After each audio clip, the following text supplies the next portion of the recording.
It started as most things do, with my boredom. I was surfing around on YouTube, looking for funny or scary videos, when I stumbled across something that caught my interest. It was run by a user who went by the Meat Man, and it involved stop-motion footage using some very disturbing puppets. The thing that honestly caught my eye first was the thumbnail. It was a figure that appeared to be crafted entirely out of ground meat. I remember seeing the model and lifting an eyebrow as I took in what I was seeing.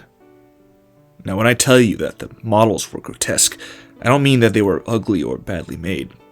No, they were pretty well put together, and the amount of detail that had gone into them was actually astonishing.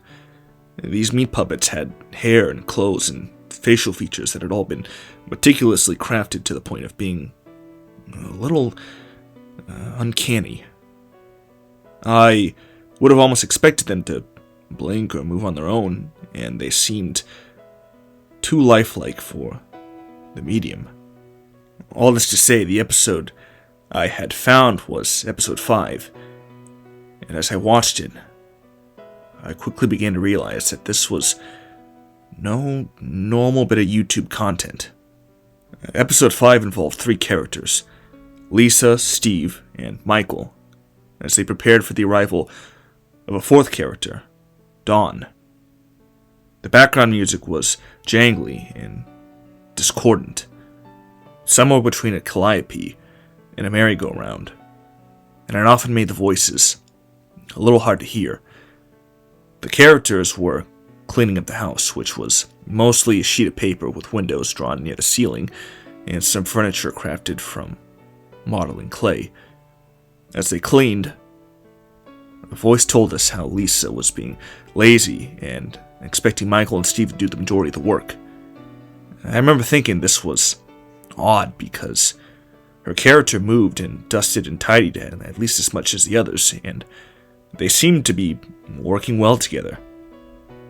After a few minutes of herky-jerky cleaning, a hand came down from the ceiling and congratulated Steve and Michael on a job well done.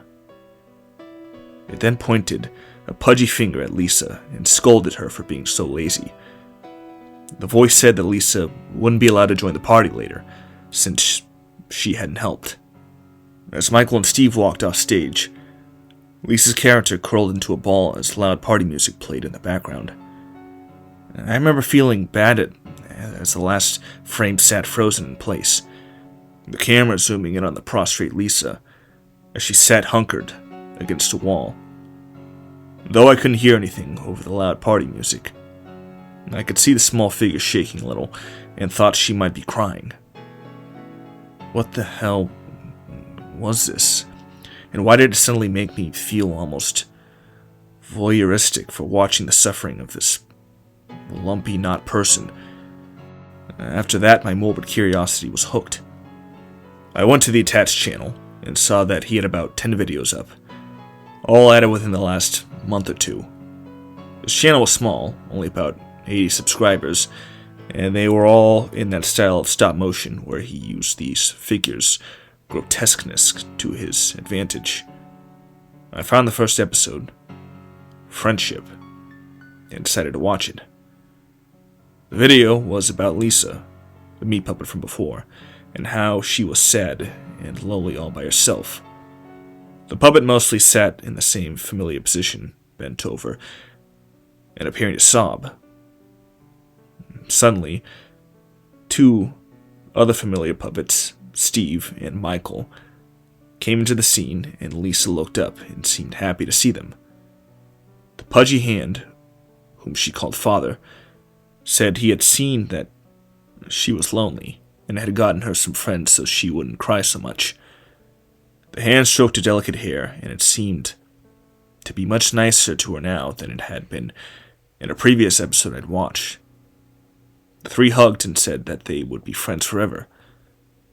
Then, the episode ended, and the screen went black. It had lasted less than 5 minutes all told, but it still made me feel strange and put off. Those puppets were so odd-looking, and I just couldn't shake the feeling that there was something not right about them. I was so hooked and immediately loaded up the second video. It was like a train wreck, and I needed to see how it came out no matter what the carnage looked like. The next two episodes were pretty similar to what I had come to expect. They were called Cohabitation and Family and followed the lives of Lisa and her two roommates. They set up some furniture and had some getting to know you chatter as wonky music played in the background, making their words harder to hear sometimes. And it was typical stop motion fare, but there were odd refrains sometimes in the middle of the stop motion. And during one in particular, the boys, Steve and Michael, were talking with Lisa about what to make for dinner. The stop motion abruptly cut, and you could see 5 or 6 seconds of the models just standing as a loud sobbing came from the background. Amidst that sobbing, there was a soft but angry voice trying to quiet the crying. I had to rewind it a few times in order to catch it, and I remember wondering if this was some sort of artistic film or something. Was the artist trying to make some kind of point or something? Maybe he was trying to hide it amidst the stop motion to make it even more avant-garde. It wasn't until the 4th episode that things got bad for Lisa. I noticed that while the first 3 videos had come out one a day, the 4th video had taken almost a week to come out.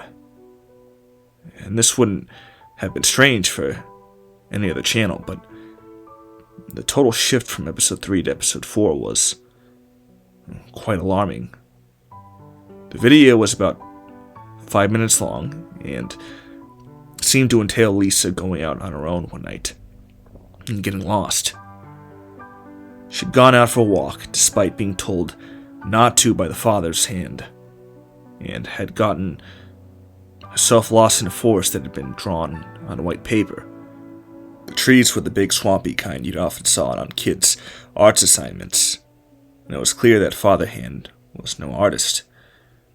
He wasn't a consistent narrator either, because his voice and his tone seemed to get angrier the longer the episode went on. The condition of the puppet looked ghastly, and that only added to the surreal horror of the show. The Lisa puppet was clearly in bad shape, and halfway through the show, a piece fell off of her and landed on the table. The narration ended abruptly as the music continued over the visual of the graying puppet just standing in place. The sound of someone stomping off was audible over the jangly discord, and the steps sounded heavy and angry. Please let me go. There was a brief moment where the sound of someone begging to be let go, but Let me it go. cut away just as the sound of screaming started. The video was edited badly, and an attempt had clearly been made to cut it out.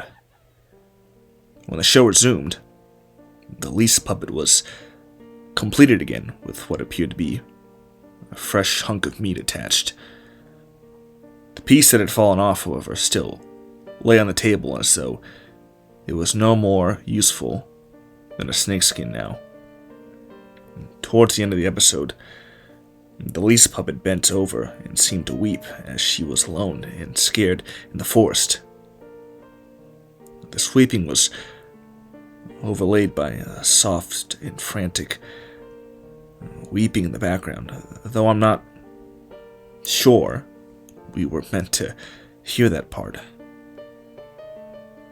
All of a sudden, the Father Hand came and showed her the way home.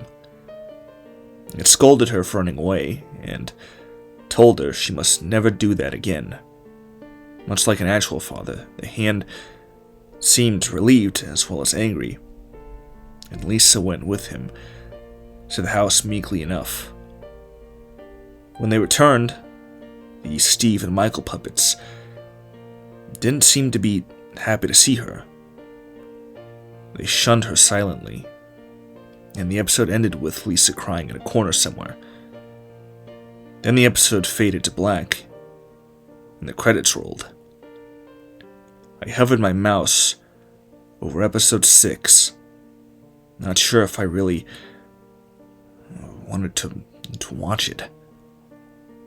Episode 4, called Thankless, made episode 5 make a lot more sense now. Father Hand was still likely punishing Lisa for running away, though the start of the episode made it very clear that she had just been going on a walk. The episodes were easy enough to follow, but something in them still made me uneasy. Why were these characters living under this Fatherly Hand character? Why did the narrator call them roommates if Father Hand treated some of them like children? The whole show just had an odd surrealist nature to it, and there seemed to be an underlying story that I just wasn't getting. I was invested though, and just had to see how it came out. Episode 6 was the strangest by far, and the comments on the video seemed to prove that I wasn't just going crazy. It was called Melancholy, and the episode started with the same weird dance music and a shot of Lisa hunched up and crying. The crying, however, was not the canned sound it had been before. The episode was about 3.5 minutes of someone sobbing heartbreakingly, the kind of sobs that are equal parts hopelessness and terror. The camera seemed to be slowly panning in on the intricate face of the meat puppet as the sobs in the background went on and on. I had seen some strange videos in my time, but this one definitely took the cake. The final shot was of the eye of the meat puppet, clearly defined and lovingly traced. You could see the meat beginning to mold, see the bright splotches that decorated the surface, and just before the screen faded to black, you could hear the elevated terror in the voice of the person sobbing before it was shut off by the end of the episode. I had to take a break after that one, reading the comments as I tried to make sense of what I had just watched. The Meat Man's audience seemed to be a little divided on whether this was an artistic expression or something much darker. A user had said that the sobbing and screaming had been unique and that he couldn't find them on any usual free use sites. Another user questioned whether they were too real or not, thinking this might be part of someone's torture fantasy, but others seemed to think it was just some kind of avant-garde piece, that this was a little too pompous for its own good. What they did agree on was that even if it was acting, the screams were a little too real, and that all of them felt some sort of way about those cries of anguish.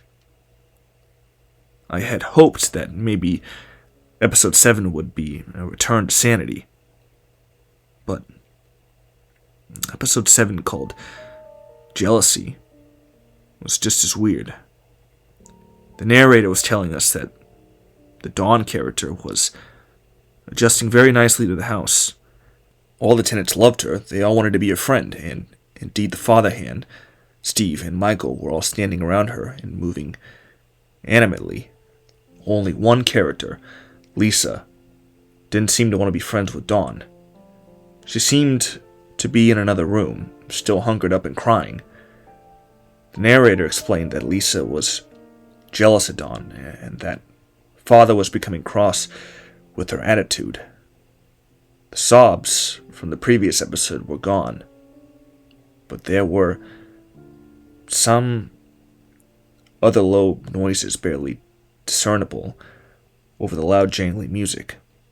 The puppet seemed to be in a much better condition as well, and I suppose they had changed the meat on them recently.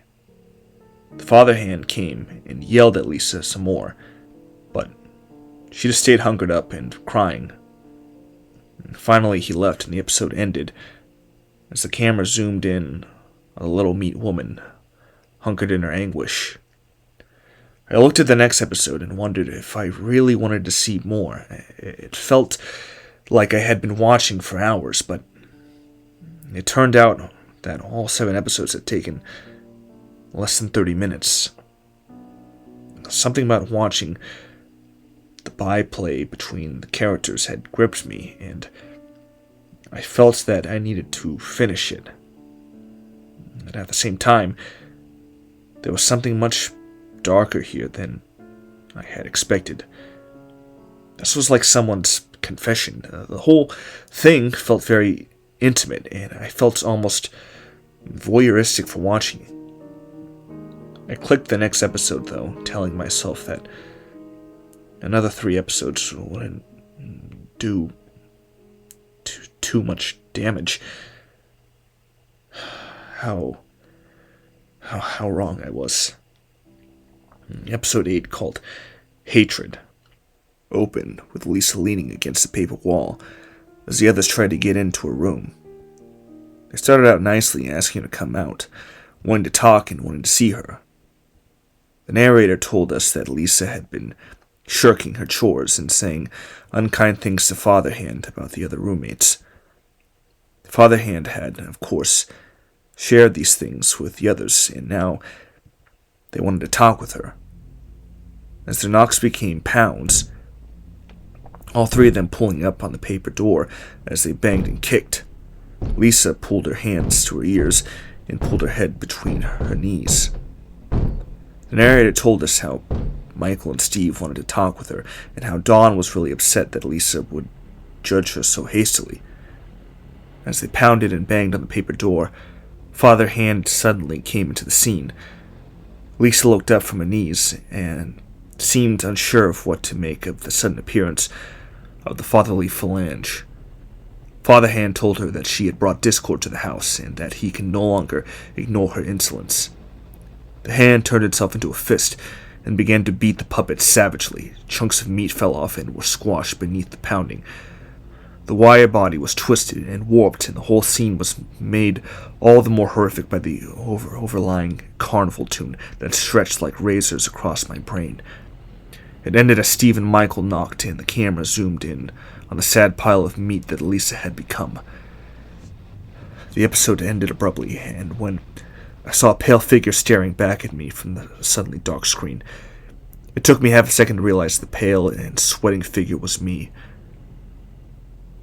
Episode 9, Contrition, was next, and there was no question on whether I would watch it or not. I needed to know what came next. Episode 9 was as different from the others as night and day. It was a shaky cam of someone walking through a wood by night. A buddy yellow light provided a small patch of illumination, and whoever was recording was breathing heavily as they trudged through the woods. The woods were preternaturally silent as they went, and the leaves crunching underfoot were loud and jarring. The video was 4 minutes long, and 3.5 minutes were nothing but walking feet, crunching leaves, and heavy breathing. Then abruptly, they stopped before a small, round stone. The ground before it was freshly turned up and put to rest sloppily. "Sleep well, Lisa," came the flummy voice of a cameraman. Then it all went black again. I hit the 10th episode before I could think about it. wanting to see how it ended. Episode 10, Ambivalence, seemed to be a return to normal. Don was sitting on the couch, seeming to laugh at something on a TV and a view.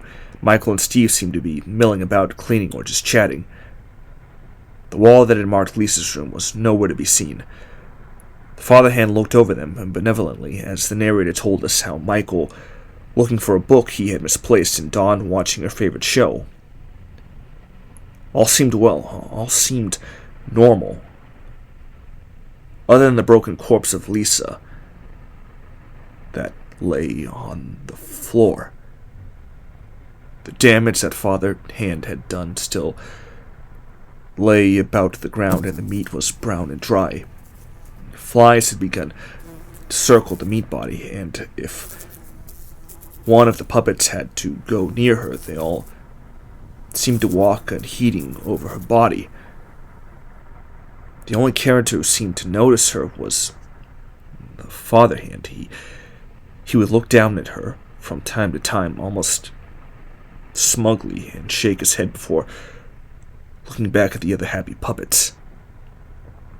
Episode 10 went dark, and I was yet again left wondering what I had just seen. The video had managed to move into my head rent-free in less time than it would have taken to watch a movie. I had moved on to other videos, other activities, but the images were never far from my mind. I'd been known to suggest strange videos to friends of mine, even linking them on Reddit to certain groups. This one, however, was not one of them. I was hesitant to talk about it, let alone tell people about it. I didn't want others to suffer under this like I was, and that was probably why I was thinking about it when I saw the poster. See, I was traveling for work. I work as an expert witness for specific cases, and I do a lot of traveling and a lot of waiting, which often leads to the aforementioned boredom. I was driving through Michigan when the call of nature became too much to ignore. Luckily, there was a rest stop up ahead, and I was zipping up and heading out of the restroom room when I saw the missing persons wall. My eyes found the woman before I could stop myself, and my breath caught in my throat as I came up short. The woman's name was Elizabeth Rainey, 23, and she had been missing for the last 4 months. The poster was new, unmarred by yellowing and creasing, and I pulled it easily from the bulletin board. Looking at her face, I realized how much work must have gone into each puppet. Her nose, her white forehead, the small dimple in her chin, the dent in her left cheek from some childhood accident. They were all there, and they had all been lovingly added onto the porous face of the meat puppet. I took the poster back to my car, my check-in time approaching quickly, and called a friend of mine who worked at my local police department. I told him about the girl, about the YouTube channel, about the videos, and he said he'd look into it without much enthusiasm. When he called me later that day to thank me for the information, he sounded much more interested in what I had to say. I called him again a few weeks later and offered to buy him drinks if he'd save my curiosity. He was willing, but said I might not want to know as bad as I thought I did. Over drinks, he told me the whole sad story. My friend had a friend too. His friend was an agent with the FBI, and after watching the videos, my friend had told his friend. He sent him a link to the channel and asked him to take a look. After watching the drama himself, he had tracked the IP and decided to see what they could find about this guy. Turned out that Elizabeth wasn't the only familiar face that was missing in the Michigan area. Michael Chavez, Stephen Short, and Don Lee who were also missing from the same area. The IP address was coming from an old house near Lake Huron. The owner, David Matthews, owned the house and quite a lot of acreage out there. When they had raided this house, they had caught David by surprise and found more than they bargained for. He had been keeping them in his basement. The sick bastard had a large finished basement with 4 separate rooms. The central room had a couch, a TV, and a large kitchen table, with a small set for the show and a camera. The puppets were on a shelf nearby, their bodies gray and sagging off their clothes hanger bodies. The other implement in the room was a large, rusty meat grinder. A meat grinder with strands of rotting meat hanging from the spout.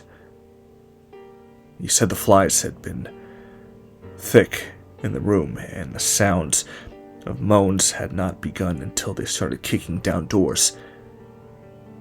Dawn, Michael, and Steve were lying in their respective rooms. Most of them, anyway, he said, taking a long pull from his beer. He, sent me photos of the crime scene. I wish to God he hadn't. David had been in the room that had likely once belonged to Elizabeth. He had been wearing her dress, the fabric badly stretched around his frame, and was sobbing in the corner.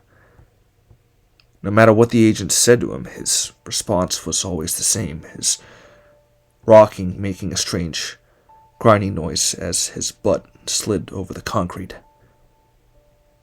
He said, I shouldn't have played God. I shouldn't have made her sleep. He just kept saying it again and again and again. The others didn't say much of anything, my friend had told me. He had scooped them to the bone, cutting off fingers and toes and arms and legs so he could grind them up to make their puppets. He'd used tourniquets and animal tranquilizers to keep them alive. Michael and Steve were little more than torsos, Steve having half a leg and Michael little more than an elbow. Dawn was missing her legs, but her arms were thankfully intact. She had only been in the basement for a month, and it seemed like he hadn't had as much time to take from her. They had gotten all of them out of there, and David Matthews, the meat man, was now in custody. A real win for the good guys, my friend had said. A stare 1,000 miles long.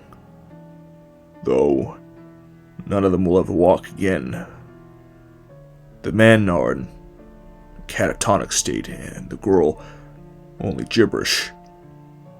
But at least we saved them before he could finish his sick play. They had yet to find Lisa's body. He told me they hadn't given up yet. As I sat here, going over the facts as I write, it all just runs through my head like a rat in a maze. Every moan, every sob was the sicko harvesting his victim so he could replace the flesh of his precious puppets.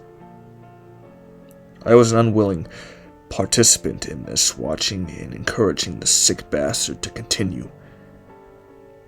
I want to forget it, but I can't. I may never forget what I saw in that short hour of my life. I may never forget the terrible knowledge that the meat man has invested in me, and I may find my curiosity sated for quite some time. I think my days of roaming YouTube in my boredom may be at an end.